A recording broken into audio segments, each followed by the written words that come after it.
प्रदेश के वाराणसी की यह बात है। वहाँ के एक गांव में रोशन नाम का व्यक्ति एक छोटे से ठेले पर पत्ता गोभी का मंचूरियन बेचा करता था। उसके बनाए मंचूरियन और तीखी लाल चटनी का स्वाद लाजवाब था। रोशन भगवान शिव का अनन्य भक्त था और प्रतिदिन मंदिर जाकर उनकी आराधना करता था। रोशन स्वभाव का अत्यंत कोमल और नेक इंसान था। वह अक्सर अपने ठेले पर आने वाले निर्धनों को मुफ्त में मंचूरियन खिला दिया करता था। ठीक उसके ठेले के सामने ही गौरव नाम के व्यक्ति की एक छोटी सी चाइनीज और मंचूरियन की दुकान थी। गौरव बहुत ही अहंकारी था और अपनी दुकान चलाने के लिए आते जाते ग्राहकों को जबरदस्ती बुलाता रहता था। आइए आइए, शहर का सबसे बेहतरीन स्वाद चखिए, गौरव के हाथ का असली चाइनीज खाइए। ऐसा मंचूरियन आपने पूरी वाराणसी में कहीं नहीं खाया होगा। एक बार खाएंगे तो ठेले वालों को भूल जाएंगे। गौरव की दुकान पर ग्राहकों का तांता लगा रहता था, जबकि रोशन के ठेले पर केवल मक्खियां भिनभिनाती रहती थी। आइए भैया, गर्मा गर्म मंचूरियन चक्कर देखिए। भैया आपके लिए एक प्लेट लगा दूं क्या? स्वाद बहुत ही लाजवाब है, शुद्ध मसालों से बना है। एक बार खाएंगे तो मन खुश हो जाएगा। ऐसे ही रोशन ग्रामवासियों को पुकारता रहता है, किंतु कुछ कर नहीं पाता। पर ग्राहक उसके पास से बिना कुछ खाए और बिना कुछ बोले चले जाते हैं। रोशन ये सब देखकर खिन्न हो जाता है और वो हाथ जोड़कर बोलता है, हे महादेव, मेरी सहायता कीजिए। प्रभु, मैं तो बस ईमानदारी से अपनी सेवा कर रहा हूँ, फिर भी मेरा ठेला सूना है। मुझ गरीब पर अपनी दया दृष्टि डालिए और मेरा मार्गदर्शन कीजिए। ऐसे ही शाम हो जाती है और रोशन अपने घर पहुँचता है। घर में उसकी प्रिया नाम की पत्नी थी। वो उसे उदास देखकर कहने लगी, आज भी कुछ कमाई नहीं हुई ना? जो भी बनाया होगा सब कुछ गरीबों में बांट दिया होगा। हमें पता है कि गरीबों को खिलाना बहुत पुण्य का काम है, पर इस पुण्य के चक्कर में घर में 1 रुपया भी नहीं आ रहा है। खाली हाथ आने से घर का चूल्हा कैसे जलेगा? अरे कमाई तो मेरी भी होती, लेकिन ठीक सामने ही गौरव की बड़ी सी दुकान है। उसकी चमक धमक देखकर सब लोग वही चले जाते हैं। कोई मेरे छोटे से ठेले की तरफ देखता तक नहीं, फिर भला बिक्री कैसे हो? इसलिए मैं तुमसे बोलती हूँ, तुम मुखिया जी के यहाँ काम क्यों नहीं कर लेते? वहाँ कम से कम घर का खर्चा तो निकल जाएगा। इस तरह खाली बैठने से तो अच्छा है कि कहीं मेहनत करके 2 वक्त की रोटी का इंतजाम हो जाए। देखो, मेरे पिताजी और मेरे दादाजी दोनों ही मंचूरियन का ठेला लगाया करते थे और लोगों का पेट भरते थे। ये हमारा पुश्तैनी काम है। मैं भी कुछ महीने और देख लेता हूँ। अगर फिर भी काम अच्छा ना चला तब इसे बंद करने के बारे में सोचूंगा। आखिर महादेव पर भरोसा तो रखना ही होगा। जब से मेरी शादी हुई है तब से मैं बस यही सुनती आ रही हूँ। हमेशा अगला महीना ही आता है, पर हमारे दिन कभी नहीं बदलते। आखिर कब तक हम इसी उम्मीद के सहारे जिएंगे कि कल सब ठीक हो जाएगा? तुम देखना प्रिया, एक दिन महादेव हमारी पुकार जरूर सुनेंगे और हमारे भी अच्छे दिन आएंगे। बस थोड़ा धैर्य रखो, क्योंकि ईश्वर के घर देर है पर अंधेर नहीं। तुम बस इसी झूठी उम्मीद में जीते रहो, पर सच तो ये है कि कभी कुछ नहीं बदलने वाला। मैंने फैसला कर लिया है, मैं कल ही अपने मायके चली जाऊंगी। अब मुझसे इस तंगी और खाली वादों के सहारे और नहीं रहा जाता। ये सब बातें सुनकर रोशन खिन्न हो जाता है। हे महादेव, आप ये सब देख रहे हैं ना? मुझ गरीब की सहायता कीजिए प्रभु। अब मेरा धीरज जवाब दे रहा है। बस आप ही मेरी आखिरी उम्मीद है। इसके बाद अगले दिन ही उसकी पत्नी घर छोड़कर अपने मायके चली जाती है। रोशन बस अपनी पत्नी को दुखी होकर जाते हुए देख रहा था। सुबह सुबह ही रोशन गांव की किराने की दुकान पर पहुंच जाता है और उससे कहता है, कालू भाई, जरा मुझे अच्छी वाली 2 किलो मैदा और अरारोट दे दीजिए। आज महादेव पर भरोसा करके फिर से काम शुरू कर रहा हूँ। बस आप सामान बढ़िया देना ताकि ग्राहकों को स्वाद पसंद आए। अरे रोशन भाई, मैदा और अरारोट के भाव तो आसमान छू रहे हैं। आपको पता भी है कि आज चीनी का भाव बढ़कर 70 रुपए किलो हो गया है। इतनी महंगाई में धंधा करना बहुत मुश्किल हो गया है। ऊपर से रोज नए नए दाम बढ़ जाते हैं। अरे कालू भाई, ये आप क्या बोल रहे हो? पिछले हफ्ते ही तो मैंने आपसे मैदा लिया था, तब तो भाव 40 रुपए किलो था और आज सीधा 70 रुपए किलो। इतनी जल्दी इतना बड़ा उछाल कैसे हो गया? क्या अब गरीब आदमी काम भी ना करे? इतना सुनते ही कालू हंसते हुए बोला, वो क्या है ना रोशन भाई, जो कंपनियां माल बनाती हैं उन्होंने ही दाम बढ़ा दिए हैं। देखो, तुम मेरे पुराने ग्राहक हो, इसलिए मैं तुम्हें बता रहा हूं कि मेरे पास पहले की पुरानी मैदा रखी है जो थोड़ी मिलावटी है। अगर तुम कहो तो मैं तुम्हें वो सही भाव में लगा दूंगा। वैसे भी मंचूरियन में ताजी गोभी डालोगे तो बनने के बाद किसी को कुछ पता भी नहीं चलेगा। बोलो, दे दूं क्या?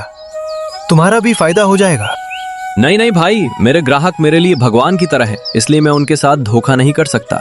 मैं चंद रुपयों के लिए खराब चीज इस्तेमाल करके अपने ग्राहकों का भरोसा नहीं तोड़ सकता। ईमानदारी की रोटी ही मुझे सुकून देती है। ये सुनकर कालू दुकानदार संजीदा होकर बोला, देख लो रोशन भाई, जैसी तुम्हारी मर्जी। मैं तो बस तुम्हारे भले के लिए ही बोल रहा था। बाकी तुम्हारी ईमानदारी तुम्हें मुबारक हो। कोई बात नहीं भाई, अगर मैदा का भाव बढ़ गया है तो आप एक काम कीजिए, आप मुझे बस 2 किलो बढ़िया मैदा, अरारोट और 1 किलो तेल दे दीजिए। इतने में ही आज का काम चला लेंगे। मुझे पता है रोशन, तुम अपने सामान में कभी कोई घपला नहीं करते। मैं अच्छी तरह जानता था कि तुम मंचूरियन बनाने में इस रद्दी मैदा का इस्तेमाल कभी नहीं करोगे।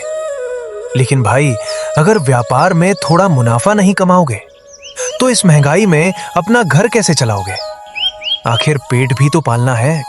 तभी उसकी दुकान पर पड़ोस वाला दुकानदार आ पहुंचा और कहने लगा, कालू भैया, आज मैदा किस भाव दे रहे हो? सुना है मार्केट में इसके दाम काफी बढ़ गए हैं, जरा मुझे भी रेट बता दो। अरे ओ गौरव भैया, आज तो मैदा सीधा 70 रुपए किलो पर पहुंच गया है। मैंने तो पहले ही कहा था कि स्टॉक कर लो। अब देखो दाम कहां जाकर रुके हैं। अरे भैया, हमें बढ़िया वाला महंगा मैदा नहीं चाहिए। आपके पास वो मिलावटी वाला पुराना मैदा है ना, जो आपने पिछले हफ्ते मुझे दिया था, बस वही दे दो। कम दाम में मेरा काम निकल जाएगा। रखा है ना वो वाला खराब मैदा, तुम्हारे लिए ही तो बचा कर रखा है। जितना चाहिए उतना ले जाओ। तो ठीक है भैया, मेरे लिए 5 किलो वही मैदा कर दो। मैं कोई इतना बड़ा अमीर आदमी तो हूं नहीं जो महंगी और अच्छी मैदा का इस्तेमाल करूंगा। मेरा तो सस्ते से ही गुजारा होता है। गौरव ये सारी बातें अपने पुराने नौकर दीनू को सुना रहा था। गौरव की ऐसी नीच बातें सुनकर कालू दुकानदार को रत्ती भर भी अच्छा नहीं लगता। उसे दीनू की लाचारी और गौरव की लालच पर बहुत गुस्सा आ रहा था। सुनिए गौरव भैया, आप मेरे बारे में कुछ भी बोलिए, मुझे फर्क नहीं पड़ता, लेकिन मैं अपने ग्राहकों के साथ कभी कोई बेईमानी नहीं कर सकता। मैं चंद पैसों के लिए उनके स्वास्थ्य से खिलवाड़ नहीं करूंगा और उन्हें कभी मिलावट वाला मंचूरियन नहीं खिलाऊंगा। मेरा ईमान मुझे इसकी इजाजत नहीं देता। अरे तो रोशन, मैंने तुझे कब कहा कि तू बहुत बड़ा धर्मात्मा बन? मेरा मतलब तो बस इतना है कि इतनी महंगी चीजों का इस्तेमाल करके खाली हाथ मत बैठो और दिन भर दुकान पर मक्खियां मत मारो। आखिर में जेब खाली रहेगी तो ये ईमानदारी काम नहीं आएगी। गौरव की कड़वी बातें सुनकर रोशन उदास हो जाता है। वह भारी मन से मंचूरियन बनाने की सामग्री लेकर घर आ जाता है। थोड़ी देर बाद रोशन ताजी सब्जियों और शुद्ध मसालों से मंचूरियन तैयार करके बाजार के बीचों बीच अपना ठेला लगा लेता है। काफी समय बीत जाने के बाद भी उसके ठेले पर एक भी ग्राहक नहीं आता। वहीं दूसरी तरफ गौरव सरेआम मिलावटी सामान का इस्तेमाल कर रहा था, फिर भी उसकी दुकान पर लोगों की भारी भीड़ लगी हुई थी। ये सब देखकर रोशन ठंडी आह भरकर बोला, हे महादेव, ये कैसी अजीब दुनिया बनाई है तूने। यहाँ जो इंसान गलत काम और बेईमानी कर रहा है उसी के पास लक्ष्मी खींची चली जा रही है, और जो सच्चाई के रास्ते पर चल रहा है वो बस गरीबी और जिल्लत झेलने को मजबूर है। क्या ईमानदारी का फल सिर्फ भूख और खाली हाथ ही है? तभी उसके ठेले के सामने से एक साधु महात्मा निकलते। हे ईश्वर, तू कहाँ है? कभी तो मेरे विषय में विचार कर, कभी तो मुझ पर ध्यान दे। साधु बाबा की आवाज सुनकर रोशन उनके पास जाता है।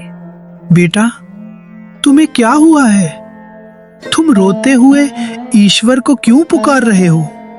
नहीं साधु बाबा, कोई खास बात नहीं है। वो तो बस अपनी फूटी किस्मत देखकर मैं ऐसे ही रो रहा था। जब चारों तरफ अंधेरा दिखता है तो मन भर आता है। आखिर क्या बात है, मुझे बताओ बेटा। इतना अधिक उदास क्यों हो? अपने मन का बोझ मुझे बताओ, शायद मैं तुम्हारी कोई सहायता कर सकूं। साधु बाबा दया भरी नजरों से उसे देखने लगे। उनके चेहरे पर एक अजब सी शांति थी। कुछ नहीं बाबा, बस अपनी किस्मत से परेशान हो रहा था। मेरा मंचूरियन का ठेला भी बिल्कुल नहीं चल रहा है। आजकल एक भी ग्राहक दुकान पर नहीं आता। बेटा, जीवन में कभी निराश नहीं होना चाहिए। कुछ बहुत अच्छा होने से पहले थोड़ा बुरा समय आना भी जरूरी है। आखिर तुम्हें क्या परेशानी है? बेझिझक मुझे बताओ। भगवान की कृपा रही तो मैं तुम्हारी सहायता जरूर कर सकूंगा। साधु बाबा, अगर आप सच में मेरी परेशानी दूर कर सकते हैं तो मैं अपनी सारी दास्तां सुनाने को तैयार हूँ। मेरा दुख बहुत गहरा है, पर शायद आप ही इसे खत्म कर सकते हैं। रोशन साधु महात्मा को पूरी बात बता देता है कि किस तरह उसकी पत्नी उसे त्याग कर चली गई और गौरव ने कालू की दुकान पर उसे कितनी खरी खोटी सुनाई। अरे बेटा, जीवन के पथ पर कठिनाइयां तो आती ही रहती हैं, लेकिन हमें कभी हार नहीं माननी चाहिए और उनका डट कर सामना करना चाहिए। साहस के बिना कोई भी इंसान सफल नहीं हो सकता। साधु बाबा, आखिर मेरी ये बड़ी परेशानी कैसे खत्म होगी? क्या कोई ऐसा रास्ता है जिससे मेरी गरीबी दूर हो सके? बेटा, मान लो कि तुम्हारी पुकार सुनकर स्वयं ईश्वर ने ही मुझे यहाँ भेजा है। ये एक छोटी सी डिबिया है जिसमें जादुई नमक भरा हुआ है। ये कोई साधारण नमक नहीं है, बल्कि तुम्हारी बंद किस्मत खोलने की चाबी है। बाबा, इस छोटे से नमक का मैं क्या करूं? नमक तो मेरे पास घर में बहुत सारा पड़ा हुआ है। क्या साधारण नमक से मेरी किस्मत वाकई बदल सकती है? ये सुनकर साधु महात्मा मंद मंद हंसते हुए कहने लगे, बेटा, ये कोई मामूली नमक नहीं, बल्कि जादुई नमक है। जब तुम अपनी दुकान पर इस नमक का सही इस्तेमाल करोगे, तब सारे ग्राहक खिंचे चले आएंगे। तुम्हारी मंचूरियन का स्वाद चखते ही लोग दीवाने हो जाएंगे। बाबा, आखिर आप ये क्या कह रहे हैं? मुझे तो आपकी एक भी बात समझ ही नहीं आ रही है। एक चुटकी नमक भला इतनी बड़ी भीड़ कैसे ला सकता है? वक्त आने पर सब तुम्हें खुद ब खुद पता चल जाएगा। बस मुझ पर पूरा भरोसा रखो और कल से काम शुरू करो। परमात्मा की कृपा से अब तुम्हारी दरिद्रता जल्द ही दूर हो जाएगी। इतना बोलकर साधु महात्मा वहां से चले जाते हैं। चलो, अब बाबा ने कहा है तो इस नमक को डालकर मंचूरियन बनाकर देखता हूँ। अगर सच में चमत्कार हुआ तो शायद मेरा सोया हुआ भाग्य ही जाग जाए। फिर रोशन ने उस नमक को मिलाकर मंचूरियन तैयार किया। तभी वहाँ एक आदमी आता है और कहता है, अरे भाई, तुम्हारे मंचूरियन की खुशबू तो दूर दूर तक महक रही है। इसे सूंघकर तो मेरी भूख और भी बढ़ गई है। जरा जल्दी से एक प्लेट लगा दो। जादुई नमक ने अपना असर दिखाना शुरू कर दिया। एक एक करके गौरव के सारे ग्राहक रोशन के ठेले पर आ गए और मंचूरियन खाने लगे। ये सब देखकर गौरव दंग रह गया कि आखिर ऐसा क्या हुआ जो उसके सारे ग्राहक रोशन के पास चले गए। वह हैरान होकर कहने लगा, अरे ये सब क्या हो रहा है? देखते ही देखते मेरे सारे पुराने ग्राहक उस रोशन के ठेले के पास कैसे चले गए? कल तक तो उसकी दुकान सूनी पड़ी थी, फिर अचानक ये चमत्कार कैसे हो गया? गौरव और उसका नौकर दोनों दंग होकर देखते रह जाते हैं। देखते ही देखते उसके सभी ग्राहक रोशन के ठेले पर चले जाते हैं। संध्या होने तक रोशन का सारा मंचूरियन बिक जाता है वह आकाश की ओर देखकर कहने लगता है, आपका बहुत बहुत धन्यवाद साधु बाबा। आपकी ही कृपा से आज ये सब मुमकिन हुआ है कि सारे ग्राहक मेरे पास खिंचे चले आए, वरना कल तक तो मुझे एक एक पैसे के लिए मोहताज होना पड़ रहा था। इतना कहकर वो अपना ठेला समेट कर घर की ओर निकल पड़ता है। रात को भोजन करके वो सो जाता है और अगली सुबह अपनी पत्नी को वापस लाने उसके मायके पहुंच जाता है। ससुराल पहुंचते ही वो कहता है, प्रिया, ओ प्रिया, जरा बाहर आकर तो देखो मैं तुम्हारे लिए क्या लेकर आया हूँ। अब तुम्हें कभी दुखी होने की जरूरत नहीं है। इतना सुनते ही प्रिया घर से बाहर आती है और कहने लगती है, क्या हुआ जी? ऐसे गला फाड़ कर क्यों चिल्ला रहे हो? आस पड़ोस के लोग देखेंगे तो क्या सोचेंगे? आखिर ऐसी क्या खुशी की बात है? ये देखो, हमारे पास अब कितने सारे पैसे हैं। अब सचमुच हमारा भाग्य बदल गया है। भगवान ने हम पर बड़ी कृपा दिखाई है। अपनी मेहनत और इस जादुई स्वाद से मैंने ये सारे पैसे कमाए हैं। सच में? ये सब अचानक कैसे हो गया? आज तक तो आपने कभी इतने पैसे नहीं कमाए थे। इसे देखकर तो मुझे अपनी आंखों पर विश्वास ही नहीं हो रहा है कि ये सच है या कोई सपना। अरे सच ही कहते हैं कि भगवान जब भी देता है छप्पर फाड़ कर ही देता है। अब तो हमारे घर में कभी लक्ष्मी की कमी नहीं होगी। जब तक बाबा का दिया हुआ वो जादुई नमक हमारे पास है, तब तक हमारी बिक्री इसी तरह बढ़ती रहेगी। इतना सुनते ही प्रिया मुस्कुराते हुए कहने लगी, चलो, कम से कम भगवान ने हम पर कुछ तो कृपा दिखाई, वरना मैं तो हार मान चुकी थी कि हमारी किस्मत कभी बदलेगी भी या नहीं। इसके बाद प्रिया उसके साथ अपने घर वापस आ जाती है। अगले दिन जब रोशन अपने ठेले पर मंचूरियन सजाता है तो वहाँ ग्राहकों की भारी भीड़ जमा हो जाती है। तभी एक ग्राहक कहने लगता है, वाह भाई, कल तो तुम्हारा मंचूरियन खाकर मुझे सच में मजा आ गया। इतना लाजवाब स्वाद है कि अब तो मुझे इसकी आदत ही पड़ गई है। हाँ भाई, कल मैं भी तुम्हारे ठेले पर आया था, लेकिन तुम दुकान बढ़ाकर जल्दी घर निकल गए थे। लगता है तुम्हारी बहुत ज्यादा कमाई हो रही है, तभी तो तुम जल्दी चले गए। अरे भाई, बात यह है कि कल सारा मंचूरियन और चटनी जल्दी खत्म हो गई थी। ग्राहकों की पसंद को देखते हुए आज मैं पहले से कहीं ज्यादा माल तैयार करके लाया हूँ।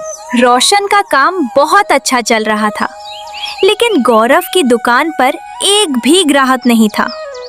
ये सब देखकर गौरव जल भुन गया और कहने लगा, जरा देखो तो आज फिर से इस रोशन की दुकान पे ग्राहकों की कितनी भीड़ लगी है। कल तक जो मेरे आगे हाथ जोड़ता था, आज वही सबसे आगे निकल गया। और हमारी दुकान देखो, यहाँ सिर्फ मक्खियां ही मक्खियां मंडरा रही हैं। हाँ मालिक, मैं भी वही सोच रहा हूँ कि आखिर इसके पास ऐसी कौन सी जादुई चीज है। कल तक तो इसकी शक्ल कोई नहीं देखता था, अब इसके पास ऐसी क्या संजीवनी आ गई है कि हमारे सारे पुराने और पक्के ग्राहक रोशन के ठेले पर ही मंचूरियन खाने जा रहे हैं। शाम होते होते रोशन के सारे मंचूरियन खत्म हो जाते हैं। वो अपना ठेला बंद करता है और खुश होकर गौरव की दुकान के सामने से निकलता है।